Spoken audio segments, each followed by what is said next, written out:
Gary Nealon, I'm so glad you're in Austin, man. I always love seeing you. Great seeing you as well. That was very emotional, I can tell. I can tell you're very excited to see me. I feel like I see you a lot. I don't know why. You do, sometimes. So I could go a lot of directions with this, but we've been a part of a few different business groups together, spent a lot of time together socially, and the social component came because you sold your business a few years ago and have just been gallivanting around the world since. It's RTA Cabinet Store. I actually didn't start it with the intent of it being a large business. It was more, so the first business I bought at the age of 29 failed miserably. So my intention with the cabinet company was to literally just pay back the people that I borrowed money from. I got some people to give some money in, put the money in. When that went under, I was like, okay, if I can start a company online while I'm working and make $30,000 a month or $30,000 in sales, I could pay that back in like 2 years, 3 years or whatever. So I literally had a scarcity mindset of more of just, I need to pay people back. Like I never thought I would actually turn into what it was. And when we sold, it was doing, I think 42 million a year or something like that. So from 30,000 a month to 42 million a year. I feel like that's pretty good. Yeah. Slight difference. And I actually have some of the cabinets downstairs, which is hilarious. Right. Yes. That's right. We did ship you some. You did. Okay. But still, why cabinets?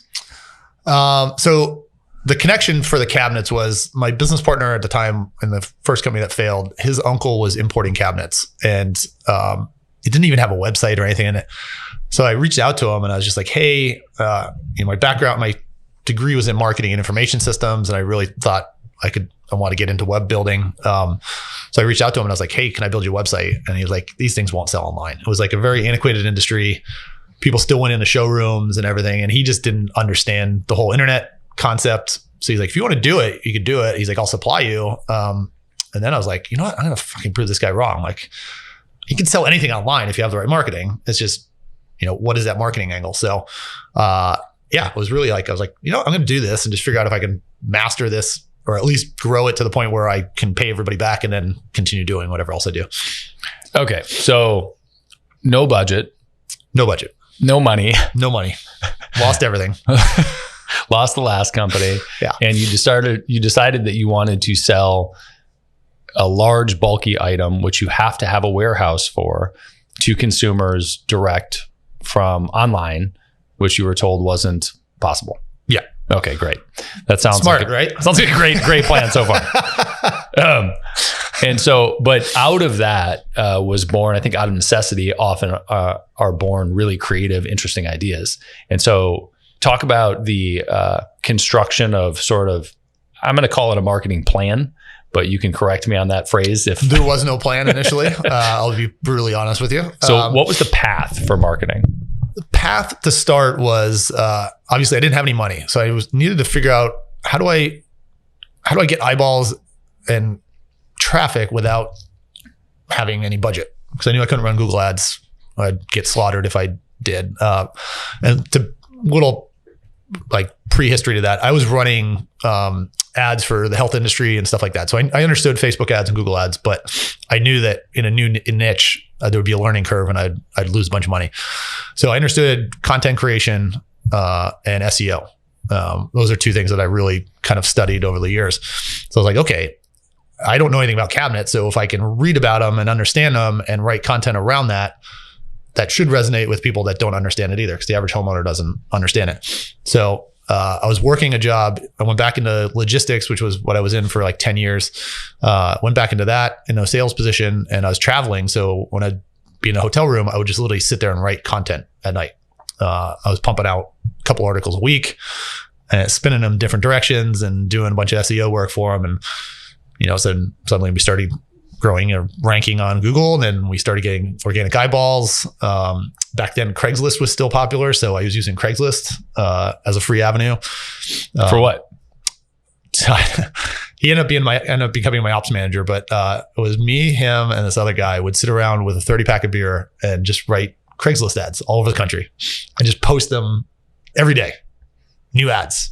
For what? Inexpensive kitchen cabinets, discount kitchen cabinets. Just run ads. And we'd we just sat there and we would just, emails started coming in. And then we would kind of coach them on, well, we only have a limited supply on this, but we have all these other ones over here. Crazy.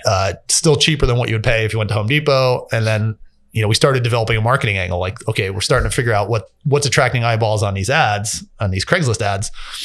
Maybe that's our angle that we use for then Google ads and Facebook ads and everything. So, Craigslist was sort of our test market, I guess you would say, for it. Why? How did you go down that path? I wouldn't think, what I'm going to do. It's funny because I stumbled upon something recently, which is I've been hiring, and hiring has become increasingly difficult in 2022. Basically across the board, everybody I talk to is like, the volume of applicants has gone way down. And so for a role that we're doing, I was looking at, all right, well, I've got to just have a stopgap until I can hire more staff up.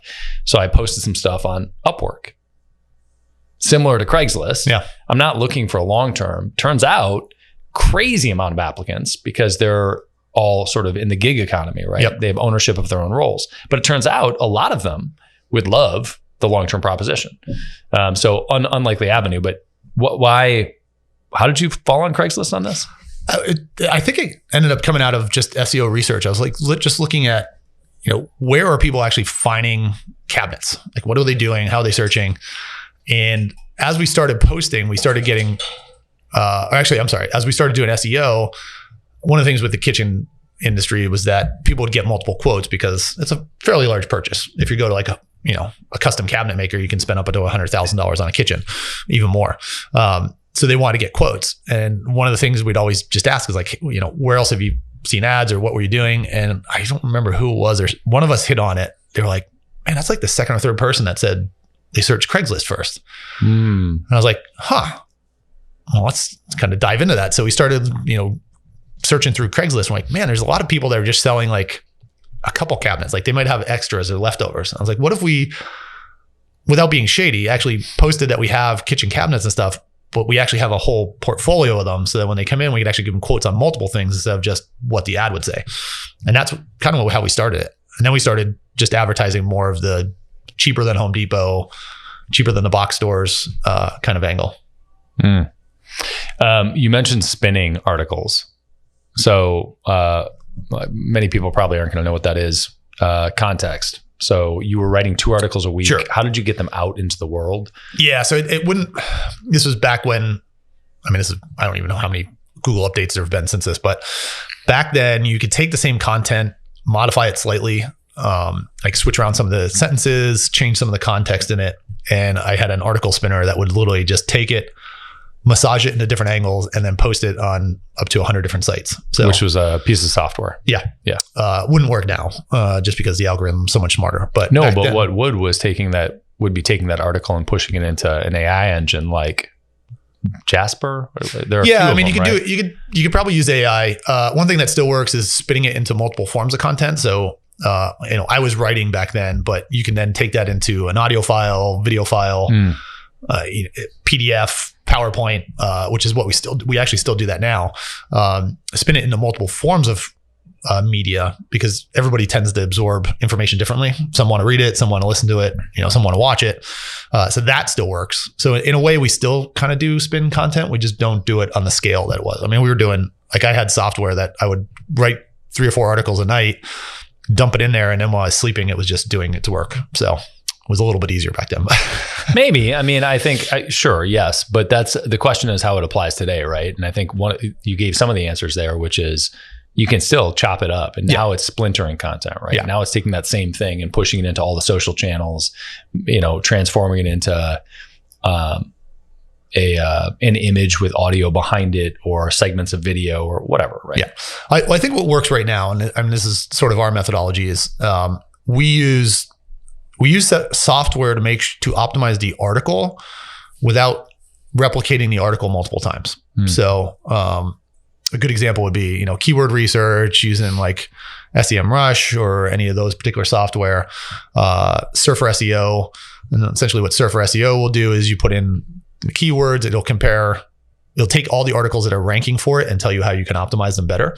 And then we'll leverage something like Answer the Public, or there's another one called Also Asked, where you can put in keywords and it'll give you all of the questions around those keywords that people are asking. And then those become sort of your H1 and H2 headlines within the article. So essentially what you're doing is you're answering all of the questions that similar questions that people are asking on Google, which theoretically should increase your ranking for that article. And then we go longer form. So we go up to like 1,500, 2,000 words. So we go for more quality versus quantity. But then we also turn it into, video, audio, and all those kind of things. So I love it. So I want to talk about the path of growing the company, but you keep saying what we're doing today. You sold the company. Yeah. So what are you doing today and how does it apply today? So right around when COVID hit, I partnered up with one of my friends who actually used to run all of our Google ads when I sold the company. And we started buying up pet brands. So when I say pet brands, obviously the pet space boomed during COVID. Everybody went out, got dogs from the shelters. Yes. People tend to spend more money on their dogs than they do on themselves. So when I was thinking about if I wanted to get back into e-commerce, it was like, I want it to be something that has loyal fans. I mean, because you think about it, kitchens, it's a one and done sale unless it's a contractor. It's like it's the hardest thing to do. You're getting cold traffic all the time. You're not going to keep selling cabinets to the same people. I mean, occasionally you get like bathroom vanity out of them or something, but like they weren't remodeling their kitchen multiple times.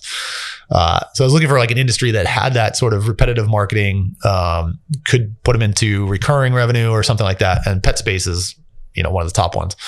So we started buying up pet brands, and we now have eight brands, some supplement companies, shampoo and conditioner lines. We're moving into like pet insurance now and ESA letters and those types of things. So emotional support animals. Yeah. You know that the professor is a dog model, right?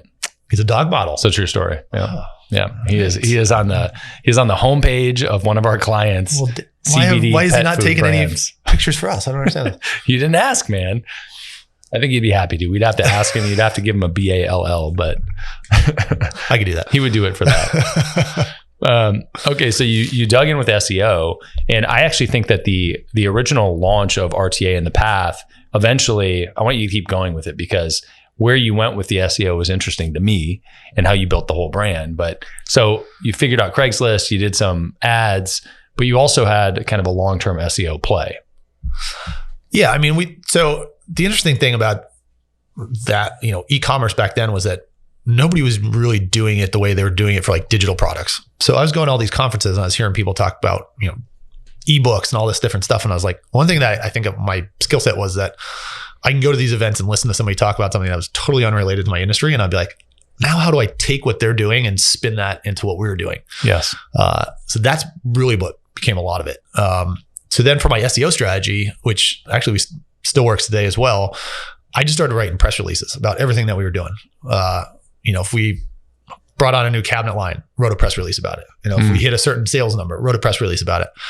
And then one day I get a random call from a producer for an HGTV show, and they're in a pure panic because the show they were filming, the cabinet company that was supplying them dropped the ball and they weren't gonna be able to get them.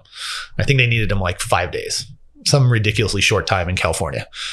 And I was like, I could do that.